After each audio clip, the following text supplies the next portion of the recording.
we're talking about the new Bill and Ted's movie. Bill and Ted, as you know, excellent. They had an excellent adventure. Then they had a bogus journey. You know, they go back in time.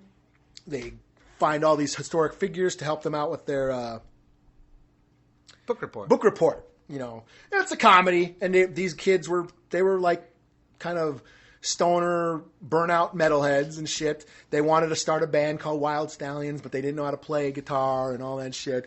But they were prophesized to save the world. Through music. Through music. They were, you know, Rufus, played by George Carlin, comes from the future and gives them this time machine in a phone booth, which was probably a shout out to Doctor Who. Doctor Who. Before Doctor Who became fashionable again.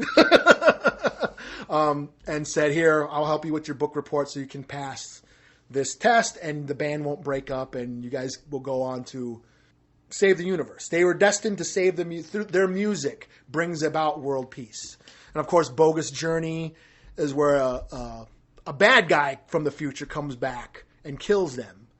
And then they go to hell. They play death. They played, was it Battleship with Death? Yes. And was it Twister? And they cheat death. And then they go. They keep on beating them at everything. They give them. Finally gives up. Yeah, they Melvin them, and then they go and find the station scientists, and they come back and save the day. That was the sequel. Now we haven't. Yeah, they're saying that it's been 30 years. Yeah. So they've been talking about making a Bill and Ted's remake for like a long ass time, for like 20 years. They've been talking about making a third one. Now they finally are. And it's supposedly, the synopsis is they're middle-aged, they have families, they got jobs, they have yet to write that one song that will save the universe. So they're in they're having a midlife crisis, and then a visitor from the future comes back and takes them on another journey where they have to to be Bill Burr this time. They take them on an adventure, another time traveling adventure that will help them, hopefully inspire them to write this world saving song or whatever, and unite the world in peace. So that's the gist of the movie, the new movie coming out. So I'm into it. I was a fan of these movies, as cheesy as they were, even though I didn't act like them, and people thought that's how metalheads acted. No, we've already talked about this. They acted more like River's Edge. Yeah, they were stereotypical, bad representation of metalheads. There was a lot of bad representation back then. But I was still a fan of these movies. I thought they were funny. Again, being a metalhead, I didn't take offense to these movies. I thought they were funny. No, you could tell they were fun. Yeah. It was a fucking movie. It was party on, be excellent to each other. That was like their motto. Yeah. Party on, dudes, and be excellent to each other. That was like their motto. Which is a cool thing. Yeah, yes. So I thought, well, you know what? Now that the new movie's coming out, what would be on that soundtrack? Because I remember those soundtracks back then were bad. Except the second one wasn't that bad. Second one was much better. Because it had Megadeth, it had Primus, had some Faith No More on there. But that was also a different time period of metal, too. And then when that first one came out, it was more of the, I think, 80s, more 80s. Hair, butt glam, rock. Yeah, butt rock. By the time the second one came out, it was more the thrash era had taken over. And funk, because Faith No More, like Jim Martin has a cameo from Faith No More. He's ex-Faith No More. But he was in Faith No More at the time. He has a cameo in the movie. Primus is in Primus. The band Primus is in the movie. They're playing the Battle of the Bands. Yeah, which they're one of the baddest bands ever to walk the face of the planet. So you had that. It was sort of that alternative metal starting. It was like the early '90s of, the grunge era was coming up, and things were different then. When we talk about that too, because people don't understand this, but the only time you could watch heavy shit was on the Saturday nights on Headbangers Ball. Yeah.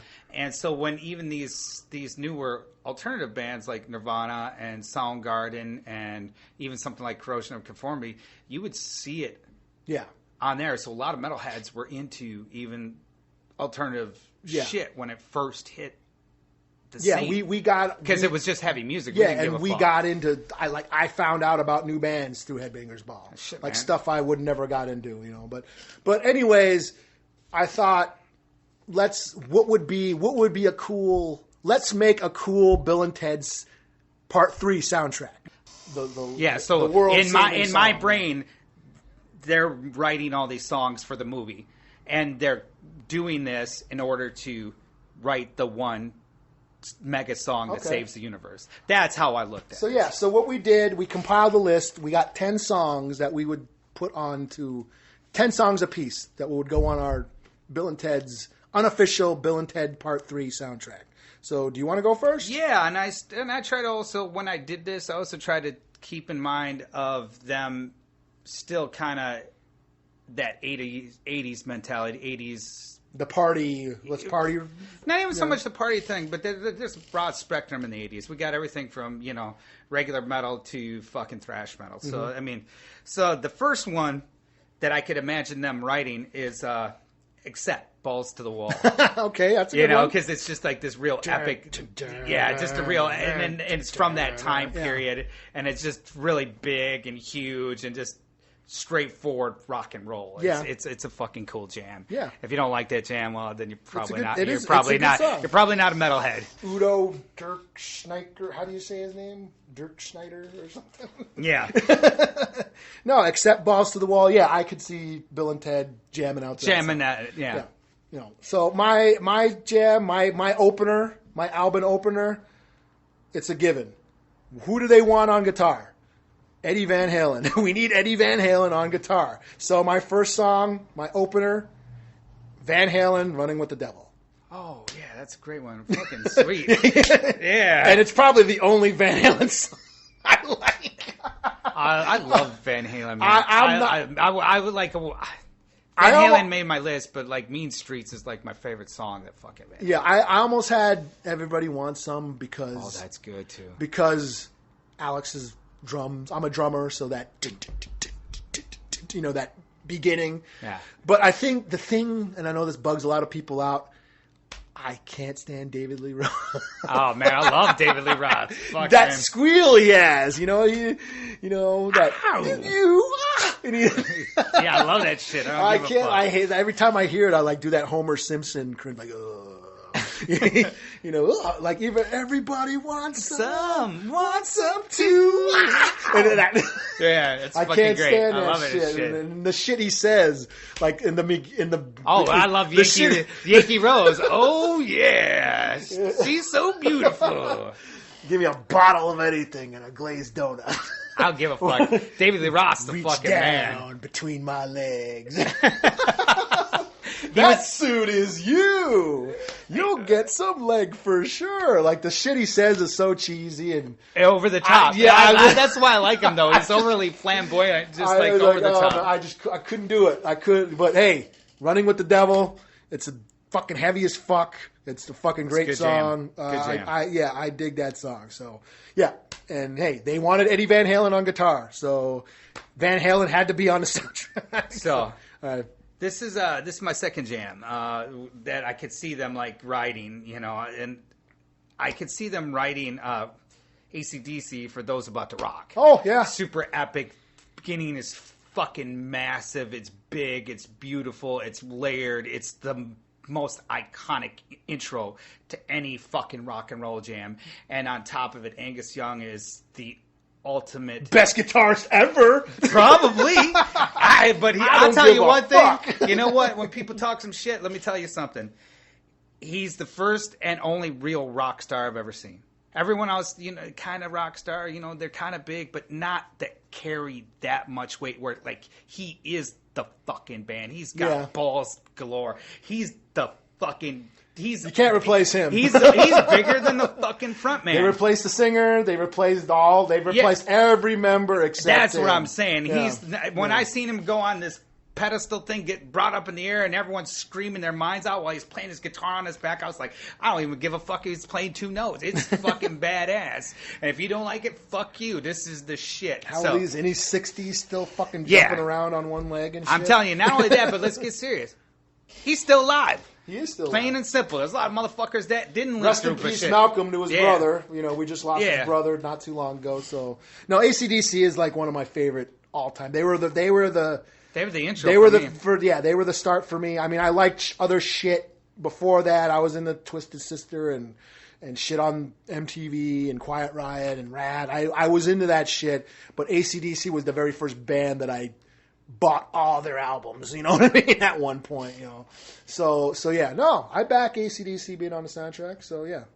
All right, my second song, Motorhead, Rock and Roll. Oh, yeah, what a fucking great jam. Yeah, I mean, to me... That says it all right there. It's the quintessential Motorhead song, you know. Definitely. I mean, it's fast, it's fast, straightforward, the lyrics... Hey baby, look at you in love with someone else. You know, yeah. I love rock and roll. Yeah, it embodies who Lemmy was, what Motorhead was all about. Yeah, rock and roll, straightforward, and like it's what I tried to do with my soundtrack. I imagined Bill and Ted. They're into partying. It was like I said, party on. So my soundtrack is a little bit more upbeat. You know, stuff you would just want to rock out and have a good time. You know, and Motorhead, I think, is the quintessential, you know, speed metal band. So there you go. Motorhead, rock and roll. All right, then I see this. For me, it's this progression of them trying to write the song and then them starting one way and actually musically getting better all the way around and finding their way through stuff. Because when you're a musician, you start at one place and you're probably not that good. And then you get to somewhere else. And then, so if you start with balls to the wall and write an epic jam like that, eventually you're going to get technically better. Mm-hmm. So my next jam is Judas Priest, Painkiller. Nice. I just think it's just one of Judas Priest's best songs, period. Nice. And later in their career. They actually reinvented their career. Yeah. You know. It's one of their heaviest songs. It's one of their most popular songs. I didn't pick it because it was most popular. I just think the guitar riff is super fucking kick-ass, and the drums are really killer, and then his fucking voice is amazing on that. He can still hit these notes. He's another pushing 60, 70. How old is Rob Halford? And it's one of the original OGs, too. They've been around since almost the 60s, like just as long as Black Sabbath shit. No, Priest, you know. Okay, my third jam, Iron Maiden, Wasted Years. Oh, yeah, that's good. Not only they make an Iron Maiden reference in the movie. Man, remember when they go back to England? Yes. And the king is put them in the Iron Maiden. And Iron Maiden was a torture device with a coffin with spikes. And they put them in the Iron Maiden. The Iron Maiden, excellent! And they think it's the band. So that was one of my favorite jokes from the movie. Not only was it funny, but it's still funny. I was an Iron Maiden fan. And I thought, see, that's the thing, is like I said, this movie is about them being middle-aged. They're at a crossroads in their life. They're searching for direction and for meaning. They haven't done what they're destined to do yet. So I thought there's going to be moments in the movie where they're being self-reflective, you know, questioning what they're doing and who they are. And I thought, what song can do that? Automatically, I thought of fucking Alice in Chains. But the thing with Alice in Chains, as much as I love that band, they're one of my all-time favorites. Really dark. That's a mood killer. Yeah. Like I said, I'm trying to have an upbeat party sort of feel, party vibe for this album. Yeah. And to throw Alice in Chains in the mix would just bum everybody out. I love Alice in Chains. Yeah. And they're still one of my favorite bands. For me, they were uplifting. They made me feel better about the shit I was feeling. But, you know, pacing wise, I was like, no, I can't. I didn't want to throw big up to Alice in Chains. I love them, but I thought, what song can do that? I thought, well, Iron Maiden, Wasted Years. It's about dwelling on the past. It's about wondering what you go on and realize we're living in the golden years. Yes, you know, it's the chorus says it all, and they say that it's about living now. Yeah, it's about appreciating the present. Yeah, it's what they say at the end of part 2. When they are on stage and right before they play the Kiss song. Yeah, you know, we've been, God gave rock and roll to you. Yeah, we've been to the past, we've been to the future, but the best time is now, the best place is now. It's all about living in the moment and appreciating What you got? The present, and which is a very Buddhist, Taoist thing to say. And I thought, well, that's pretty much the chorus to Wasted Years by Iron Maiden. And Wasted Years has an awesome guitar opening riff. So I think musically, So yeah, Iron Maiden, Wasted Years. Well, that's funny you said that, because my fourth song that I picked was Iron Maiden, Flight of Icarus. Nice. Peace of Mind. And I just thought it was just like a real epic song that, it's raw sounding, really straightforward, and thinking about these guys making their progression of writing stuff. Yeah. And this would be towards that. And the subject matter was really cool and really epic. So, the idea of touching the sun, getting burnt, the striving for something. Yes. Yeah. Even though it's about Icarus dying and, it was just one of my favorite Maiden tunes, I think. It's awesome. It's a fucking rockin' jam. It's heavy as fuck. That but the idea of awesome that triplet chorus. Feel in it, and just I feel it's like one of the quintessential Iron Maiden songs there is. Awesome chorus too. I can't hit his notes, but I try when I'm in the car or the shower. No, okay, so no, that's cool. And I got Judas Priest as well. I got Grinder. Okay, off cool. of British Steel. Again, it's just a straightforward, heavy, thick, mean riff. Just a rockin' jam. Like I said, it's keeping the party vibe going. It's aggressive. And like I said, I think they would appreciate where they are. They're older. They're middle-aged men now. They would appreciate the classics, the classic metal. So that's why I have Iron Maiden and Priest and Motorhead. I think they would appreciate the classics. So, yeah, I had to have Judas Priest on there. I almost had Painkiller. I almost had a bunch. It was hard. There was a whole bunch. There was a bunch. I almost had Pain and Pledge. I was like, which one would they want? Which one would end up in the movie? And I was like, you know what? They just want to rock. And Grinder just rocks. You know what I mean? Grinder. It's just heavy and it just rocks. Yeah. So that riff is fucking mean. And so yeah, Priest, Grinder. Fucking A. Okay, my fifth one is I put my Van Halen moment here. Oh yeah? And it was Hot for Teacher. No shit. Yeah, just because I always thought of them because this thing back then, being kids, being in high school, still kind of going back. Yeah, we were there, remembering, and the fucking guitar licks are fucking amazing. The drums on that song, and the drums, the intros on that. It's just like I can see them talking about talking to their kids now, going, yeah, my teacher was hot. This is who she was, and this song going on. Then both their dads married that hot chick that was like the high school chick that they had the crush on. Yes. Like, remember when she was a senior and we were freshmen? Shut up, Ted. Hey, Missy. I mean, Mom. Yeah. Yeah. And they were always, hey, babes. They had a thing for babes. Yeah. No, Hot for Teacher. Hot for Teacher was the jam. Yeah. Man. I mean, like I said, I had a hard time which Van Halen song I was gonna, I thought of. What's that? Little Guitars or whatever. But Senorita. I thought the lyrics were stupid.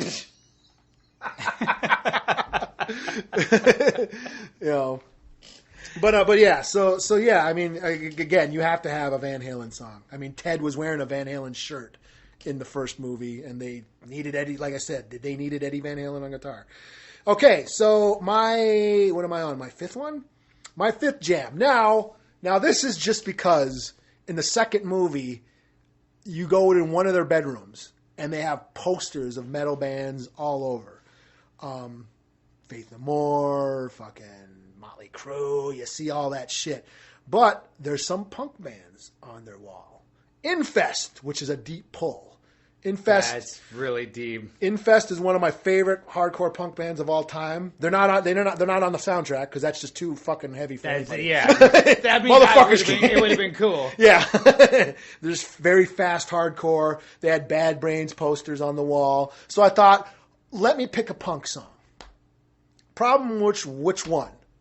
Oh, Jesus. So I had a hard time figuring out. Did you pick a Ramones song? I did not. No. Oh, okay. I thought about I thought, okay, these guys are from Cali.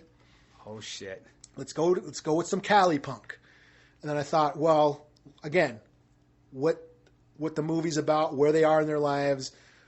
a socially relevant song. So Bad Religion, Fuck Armageddon, This Is Hell. So that's the jam.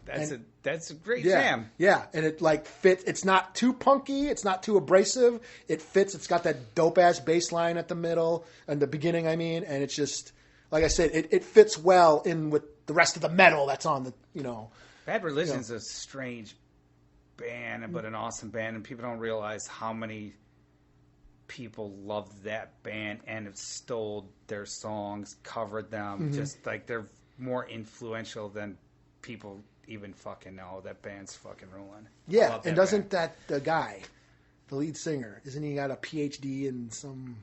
He's like a college professor. Those motherfuckers are smart. Those motherfuckers are nerds. So yeah, Bad Religion, Fuck Armageddon, This Is Hell. Great song. Okay, my sixth song. I started thinking of them, actually still progressing musically, like guitar-wise and getting better. So, and them making the next step of becoming heavier and just meaner, and making that transition to the next part of the 80s, which I picked Anthrax, Imitation of Life. Nice. Because the beginning of that is so... That's the riff to Aren't You Hungry? Yep. It was the original riff to Aren't You Hungry. And the beginning... People don't appreciate how awesome of a guitarist Scott Ian was. Like, the riffs he wrote... Are epic. Are some of the fucking most dopest riffs of all time. But there's five main dudes in that genre, and he's one of them. You know what I mean? He's one of the most important thrash metal guitarists next to, Hetfield or, Kerry King. But even those guys, even Slayer, were emulating Exodus, Priest. And Exodus, yeah. We're talking about Gary. He's just one of the most underrated guitar players ever. As far as chords and heavy, just just moshy fucking heavy riffs. Scott Ian was the man. He knew how to bring it straight forward and bring it to you heavy and just because he was influenced. Just heavy. He was influenced by a lot of hardcore and punk because he was from New York and he was going to all those hardcore and he was like one of the few long hairs going to all these skinhead shows and shit. And he talks about that, going to like those early Agnostic Front Murphy's Law shows. I would have been being the only one of the few guys with long hair. Well, just realizing they're cousins. They're bastard cousins of each other, and they were going a similar way. And in fact, a lot of the influence that especially for thrash, was hardcore. Without hardcore, we don't have thrash. Yeah, and this ultimately real death metal and then grindcore and what has evolved to what we have now. Hardcore is so important. Mm-hmm. Without it, we don't have the raw, beautiful element of thrash. Mm-hmm. So. What is your sixth song? Oh, that's where we are. That's my turn. Okay, yeah. So I wanted to get an Ozzy song. I wanted to get a Dio song, and I was having a hard time picking which one. I almost went with Crazy Babies from Ozzy, just because it's all the rules. Or man. Just, Why did I think of that? I thought of You Can't Kill Rock and Roll. I thought of all these songs by Ozzy. Sin, dude. I was thinking of an Ozzy song. Then I thought, you know what? Like I said, they're old schoolers. They're going to take it back to the source. Black Sabbath, Children of the Grave. Oh, yeah. What an excellent song. And that's one of the baddest metal songs ever. Not only is it one of the heaviest fucking songs of all time, it's got one of the best riffs ever written, maybe ever. That middle... That's just like... That riff is so fucking mean. They wrote some of the best guitar riffs ever. Probably all the riffs. Yeah. any guitar riff that was super meaningful was written by Tony Iommi. Yeah. They're OG, they're the beginning, they're the alpha, they're the omega. That's all there is to it. Yeah. And the thing about why I wanted Ozzy on the soundtrack, because they reference in the first movie, they're talking about how Socrates, they were talking about how he influenced philosophy and the culture of the time, and how he was accused. One of them said, like Ozzy Osbourne, he was always accused of corrupting the youth. So I thought, well, I got to have an Ozzy song, because Ozzy represents the misunderstanding of metal, and people the misconceptions of that it was satanic, that only burnouts and losers listen to it.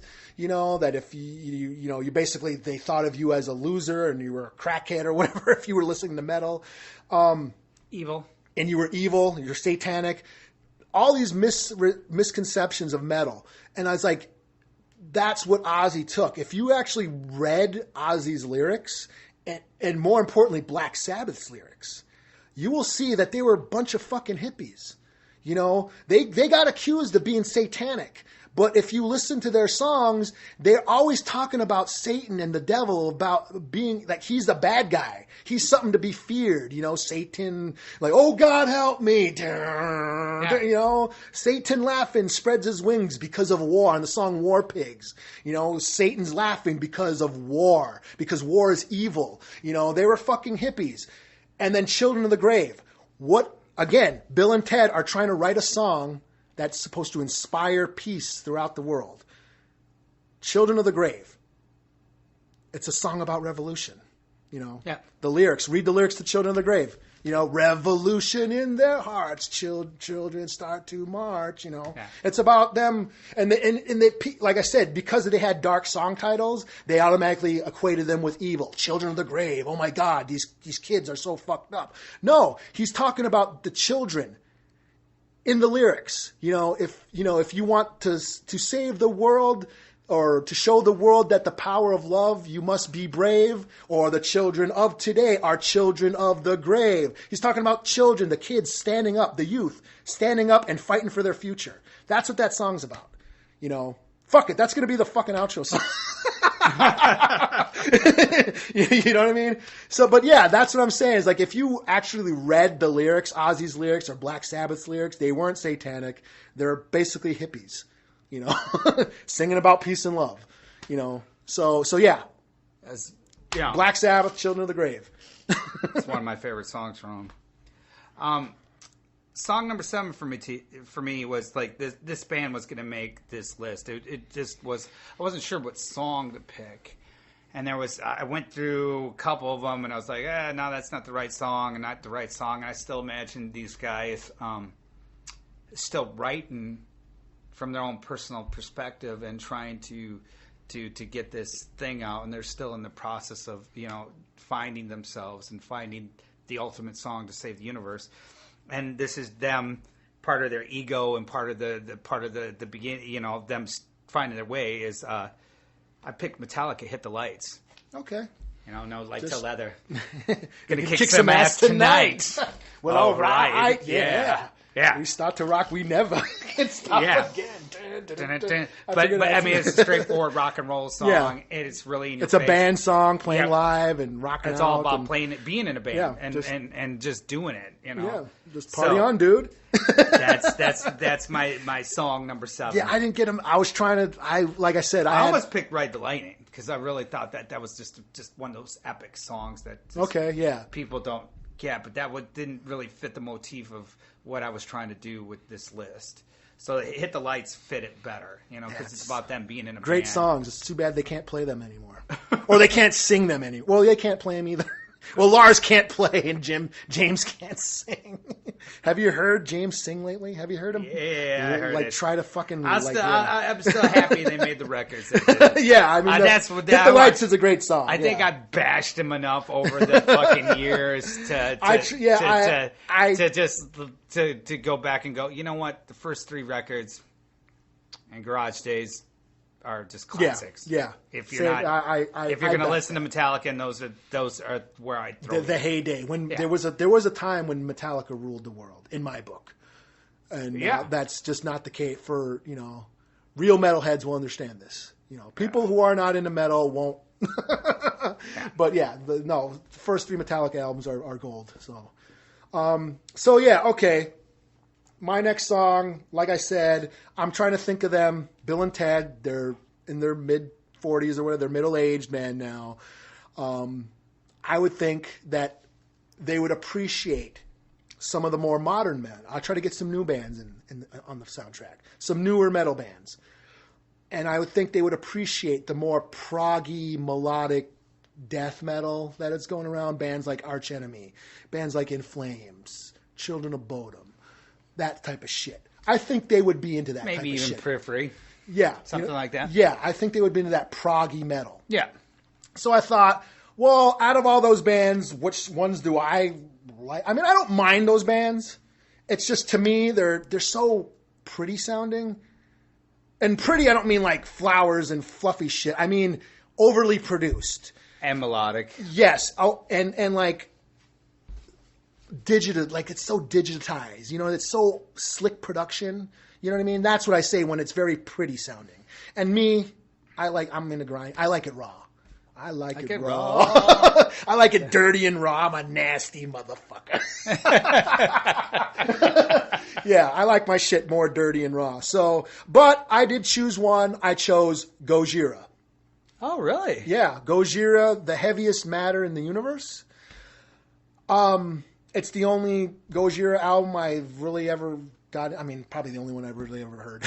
I can't say I'm a big fan, but that song, that riff, is fucking tough and mean, and I don't give a shit what genre of metal you're in, death metal or slam or whatever the fuck. That's a heavy fucking riff. You know what I mean? And they're good musicians. They're good musicians. They all can play. Like I said, there's that proggy melodic death metal. And it's a genre, like, again, when people can't get into death metal because of the vocals and stuff, their vocals aren't too guttural, you know. So it's like an accessible death metal band. You know what I'm saying? Yeah. You know, I like Very I said, friendly. Yeah. User friendly death metal. It's not Disgorge. Yeah. or raped by pigs. But yeah, I mean, I like I said, I'm not a big fan of that genre, but I can appreciate what it is. You know, I think they're good musicians. I do think they're trying too hard at times, you know, when they make up some, you know, when a band, when they try to play they want to play a stock generic riff, but then they'll add a stupid note to make it not generic or something because they're trying to be groundbreaking. So instead of playing, in fact, we have that problem in our band. Like, you know, just play the stupid generic riff you want to play, but you don't want to write. You know what I'm saying? Yeah. Fucking guitarists.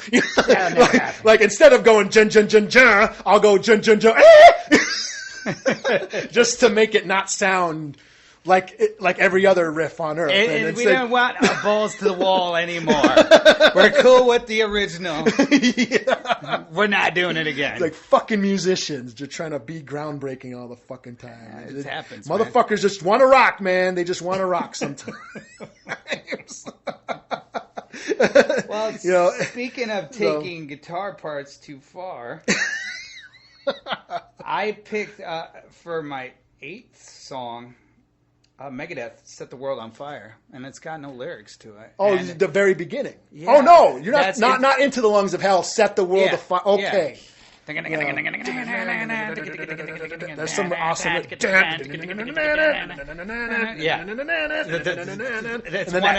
It's one of Mustaine's best. That fucking musically. that chorus or the verse riff. Yeah. Yeah.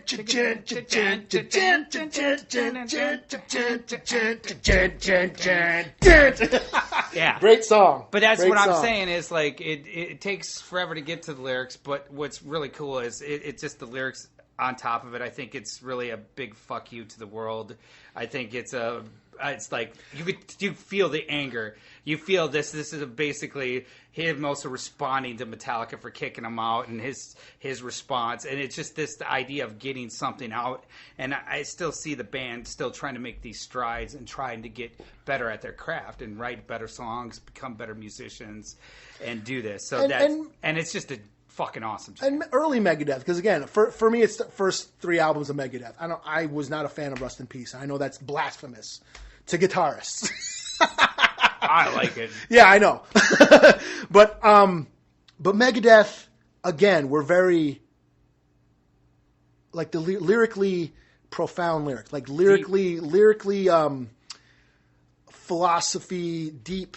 You know what I mean? Like if you read Megadeth's lyrics, especially on that song, Set the World Afire, he makes reference to Albert Einstein throwing stones on the other side. Like I actually went back and read about what he meant because I had no idea what he was talking about. And he was talking about, yeah, the next world war will be fought with sticks and stones and stuff. And like, you know what I mean? I was like, that, which made me think, whoa, you know what I'm saying? So yeah, Megadeth opened my mind a lot. You know, there in a lot of ways the way Iron Maiden did. Iron Maiden like broadened my mind, you know, and Megadeth did that too. Yeah, you know, first 3 albums.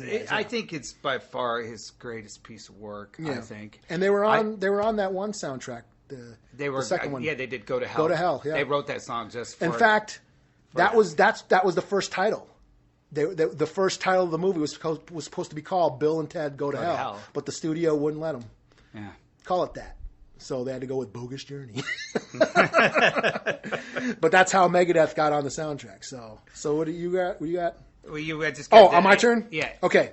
So my next song, again, I was thinking of this soundtrack as like, again, a party sort of a party vibe, also an introduction into metal. Like if you were not into metal, I thought you could listen to this soundtrack and it would be an introduction into metal. All types of genres from all different time eras. You know what I mean? So I thought, okay, since we're brushing up on death metal, I wanted an easily accessible death metal band.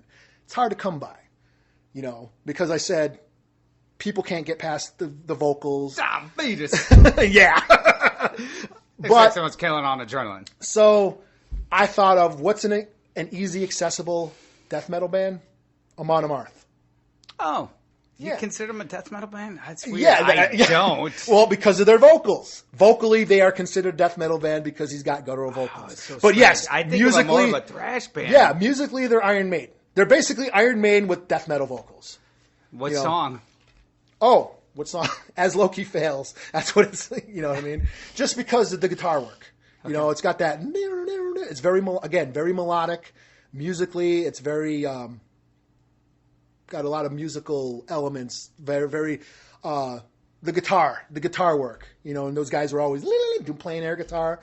I thought of a guitar song by Amon Amarth. So As Loki Fails, great song, and that doesn't have blast beats.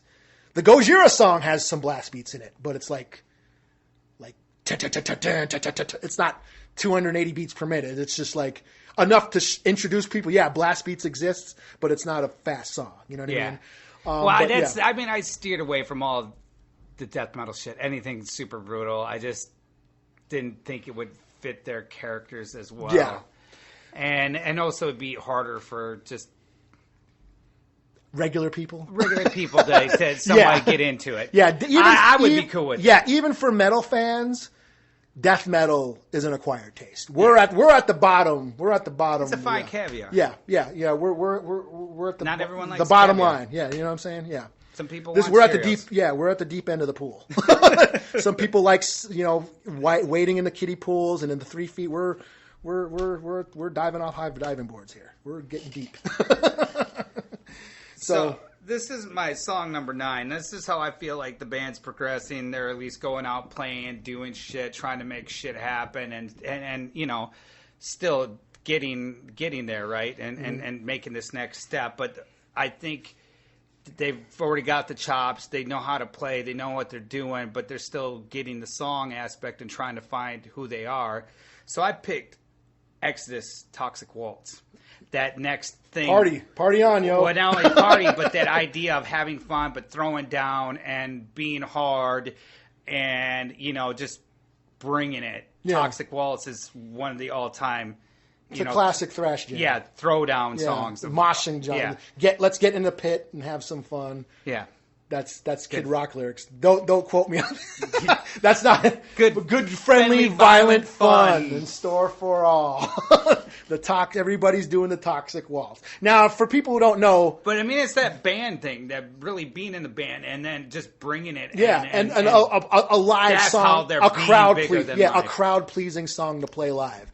And for those who don't know, the Toxic Waltz was not a real dance. It was a song parodying. It was a song about making fun of dance music, and this was let's get into a mosh pit, and it was they were making fun of dance pop music is what that's referring to. But yes, Exodus, classic thrash band. One of their best albums, and too. Fabulous Disaster. And that's just a fun song to play. Fun song to hear. Fun song to hear live, you know. Mm-hmm. You know, I remember seeing them for the first time, and they played that song the whole pit, the whole floor at the First Ave. The entire floor of the First Avenue was a fucking circle. Yeah, so yeah, two laps around that motherfucker. I was like, Exodus, Suicidal, and Pantera. And Pantera, yeah, the opener. Back in the day, you know. So yeah, Exodus, yeah, dope ass jam. All right, my number 9, because Kiss, they have the song that supposedly saves the world. In the old movie, I decided to have Kiss on this soundtrack. Oh, you know, again, which Kiss song? Was it Deuce? No. Was it Strutter? Was it Cold Gin?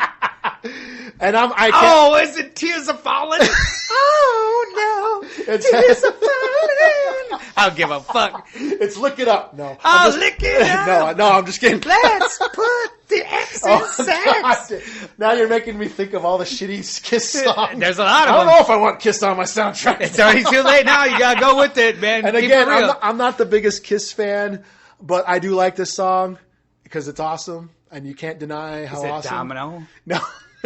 It's I Love It Loud, motherfucker. Oh, shit, yeah. That's perfect. That's an anthem. That's an anthem. That's an actual rock anthem. That's a party fucking song. Everybody, whoa, loud. Want to hear it loud. Right between the eyes. I love it loud. Yeah, so, and it's got the one of drums their baddest and songs. shit. Yeah. It's just a fucking dope-ass fucking rockin' tune. God damn. Yeah. That's a good one. That's a damn good one. Yeah, so, yeah. Well, this is the end of my journey. Your closer? Yeah, and it's really about them just understanding that a good song is a good song, no matter how simple or how crazy it is, and it's really about the feeling and the element.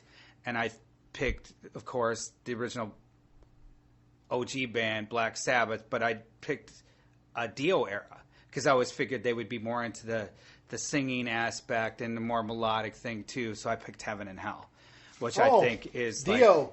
Yeah. So you got Dio on I got Dio on there. Well, good, because I want, yeah. And I figured if I was going to represent Dio, I think that's one of the best representations of Dio. That song, if you don't like Heaven and Hell, you just are a fucking asshole. All right. Who doesn't like Heaven and Hell? I don't know, man. Probably some millennial. Fuck that old dad rock. Yeah, I mean, Heaven and Hell is just a cool jam. Yeah, and I was struggling to get Dio on my list. Just because Dio, I mean, again, another misunderstood dude. I mean, he was singing about dragons and fucking all this dark imagery, you know, and he got, you know, people accused him of being evil and satanic, and he came up with the devil horns and all that shit. I mean, people thought of him as a devil worshiper. But he wasn't. Which he wasn't. But he was, I mean, all that dark imagery, the dragons, all that fantasy realm shit. But it was more fantasy even more than Ozzy ever was. Swords and metal and fucking he was on that elf shit. Yeah, dragons. That was all a metaphor for real life. The dragons were society that you had to slay. The authority figures that were trying to keep you down. A rainbow in the dark. It's you're this bright, cool thing in the dark that nobody can see. It was a song about individuality, you know, but people, oh my God, it's about the dark and evil, you know, because people are stupid, you know. Holy Diver, I mean, last in the line. Last in line. You know, we're the last in line, you know, we're the ship without a storm, you know, yeah. We're constantly getting shit fucking, people are constantly poking at us, and the youth, as a kid in high school and going through what every teenager goes through, those awkward teenage years, that's what that is. We're the last in line. Society's constantly telling you what to do, telling you how to think, you know, and we're struggling. We're the last in line. You know what I mean? That's what Dio was talking. That Dio was the epitome of empowerment lyrics. Like, you know what I mean? Yeah. You know, yeah, dragons were just a metaphor for real life, you know. Well, he got on my list, and yeah. that's well, good, man. That's how I got it there. Yeah, because I was trying to get him on. I just ran out of space. But so my last song, my closer, I decided to close out my soundtrack to a song that closes out one of the best albums of all time. And I went with AC/DC, Rock and Roll Ain't Noise Pollution. Like I said, it's an anthem. It's a fucking classic song. Lyrically, we're talking about the future. Forget about the past. Yeah. It's what a great set of lyrics. It's fucking Bill and Ted's message right there. You know, be excellent to each other and rock and roll and party on. Fucking A. Yeah. So anyways, what I thought I would do, I'm going to make a Spotify list. Give me your list. Yeah. And I'll put this on Spotify, and I'll put a link, y'all. So listen, y'all, to everybody listening. If you want to hear what these songs sound like, I'm going to go to Spotify. I'm going to make the Geek SAVZ unofficial Bill and Ted's soundtrack, and I'll put it on the site so y'all can hear this shit. You know. Yeah. You know. And if you're not, and if you're not, like I know some people probably aren't into metal that listen to us. This is a good introduction to all types of metal, to all different genres, to all different time periods, the history of metal, and kind of representing every genre. So yeah, check it out. Anyways, I think that's a wrap. We went on an epic one here. Yeah, sorry about that, folks. Yeah, we were getting way too much. We were getting way into this. Anyways, we're gonna wrap it up. So thank y'all for listening. This is the Geek SAVZ. Check us out on Facebook. We got a Facebook page. Leave us a comment. Leave us a message. Look for that link to the Spotify list. We'll put it up there. Anyways, thank y'all for listening. This is the Geek SAVZ. This is E-Dub. It's Anthony. Extra cheese, hold the mail.